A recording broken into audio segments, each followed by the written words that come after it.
Good morning, good evening, and good afternoon, ladies and gentlemen. Welcome to the first episode of the Smartwatch exclusive on Didactic. What we're doing today is introducing the series, introducing myself, and setting you on your journey to becoming a full-stack developer with a lot of tech knowledge and cloud jargons in your little brains.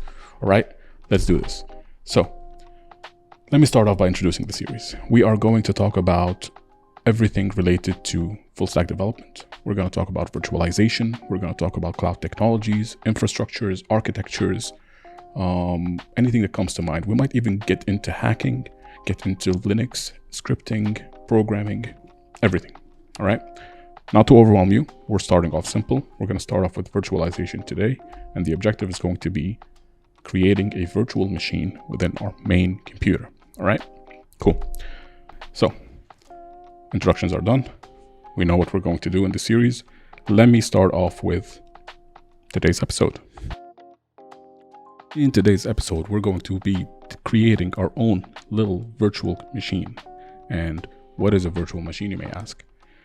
A virtual machine is essentially a small portion of a computer. It is a virtual computer.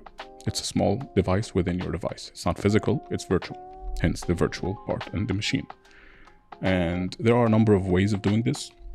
I'm going to walk you through the most straightforward because remembering this is beginner friendly. As we progress down the line in the series, it's going to get progressively harder. But for today, we're going to keep it simple. We're going to keep it basic. We're just going to create a virtual machine. All right, cool. Let us first get an operating system. So we will go to Ubuntu Enterprise Open Source Linux. What is Ubuntu? Ubuntu is a Linux distribution, much like Windows, much like Mac OS. Linux is a very popular operating system. It has a lot of flavors. They're called distros, which is short for distributions.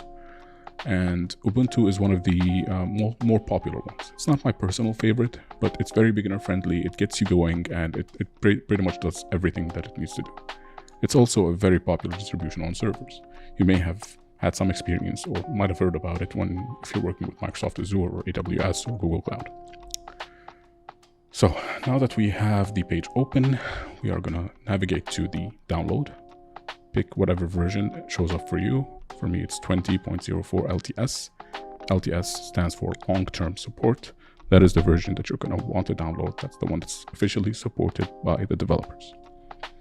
And while that downloads, we're going to take another break, and this time, we're going to drink some coffee.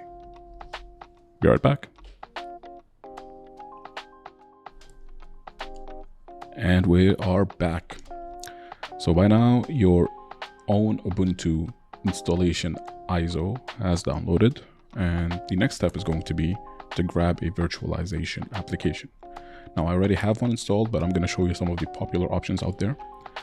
One of the open source ones, which is not going to cost you anything, is called VirtualBox. This is it. And of course, there's the very popular VMWARE. For VMWARE, you're going to want to get the VMware player because that's the one that's going to be open source or available for you to use. And for VirtualBox, download whatever big blue button shows up over here. That's going to be fine. For the rest of the tutorial, we're going to use VMware. However, this is pretty much the same for VirtualBox.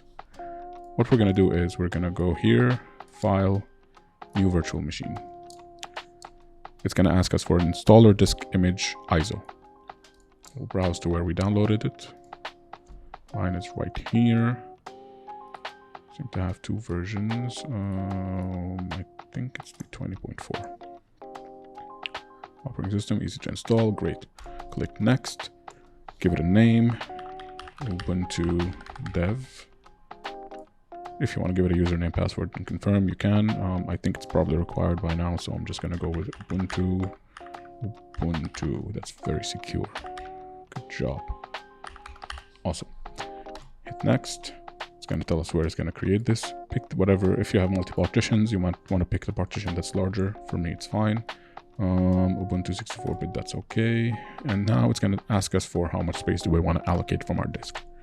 Now it's recommending 20 gigabytes by default. This should be fine for our use case. However, if you are a little bit tight, you can go as low as 15, maybe even 10, if I remember correctly. For the sake of this tutorial, however, we're going to keep it at 20 and move on. Don't worry too much about these options. You can keep the default one. If you want to read up on it, feel free. I always recommend doing your own research as you're learning these things if you're curious. For the sake of this tutorial, however, we're going to keep it into multiple files. This is fine. Hit next.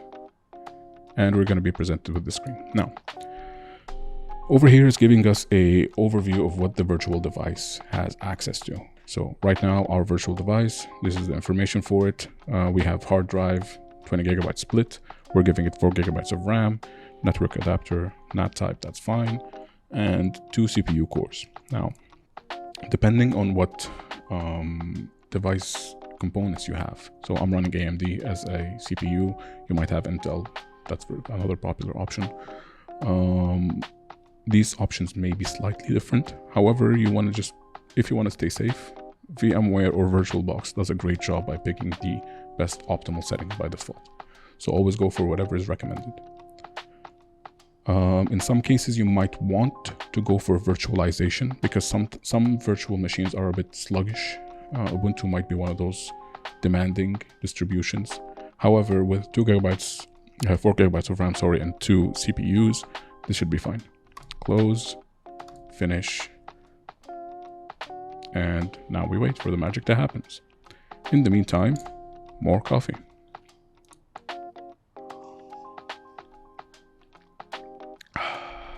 So good. What it's doing right now is, there you go. It is going through the initial setup process for Ubuntu. It's reading all of the information from the ISO that we identified and selected, and it's going to copy and create the required files in that space that we have allocated to it, which is 20 gigabytes, of course. While it does that, I could continue to tell you a little bit more about virtualization. Virtualization was pretty much impossible around 10 years ago. Maybe that's a bit of a stretch. I wouldn't say impossible, it was just very demanding because technology wasn't too advanced, CPUs were very limited. You could end up with a PC that has 512 megabytes of RAM, if not less. So it was really restricted. Nowadays, however, most of your servers in the cloud are virtual machines. They are big data centers, and they're divided into multiple devices, multiple virtual machines, multiple servers. They are spun up in seconds, sometimes milliseconds, depending on the use case, of course. So yeah, it's very exciting. Let's take another coffee break and we'll be right back.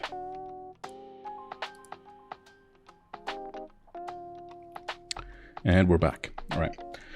It's almost finished copying. In the meantime, I wanted to give you a bit of context of what's happening here. Right now, it's going through the setup process. It is installing the required files.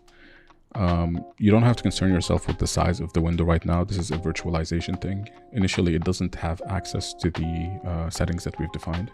However, whether you're in VirtualBox or VMware, your experience may be different. But in both of these applications, it will take the full screen and it will allow you to customize the operating system further and further. And we are back. So it finally finished creating our virtual machine. Let's get in there and see how it works. Ubuntu dev, enter your ultra secure Ubuntu password, enter, and come on, don't disappoint me. Let's go. Let's go. Oh, there we are. So you may have noticed that it's a bit sluggish, especially compared to your main device. And that's because it's not using the full resources available, as I mentioned before. But for the sake of our purposes and for the sake of creating a development environment, it will serve our uses very well. Now, keep in mind that you can always increase the components, and that's really the beauty of virtualization. You can always increase the resources available to this virtual machine. You might even be able to move it to another computer if you choose, or maybe even create a whole separate device that hosts this operating system on its own. Now, without getting into that though, here's the Ubuntu experience. Ubuntu is very similar to macOS if you're familiar with the App Store model or even Windows. You have your App Store where you can download all of the nice applications available.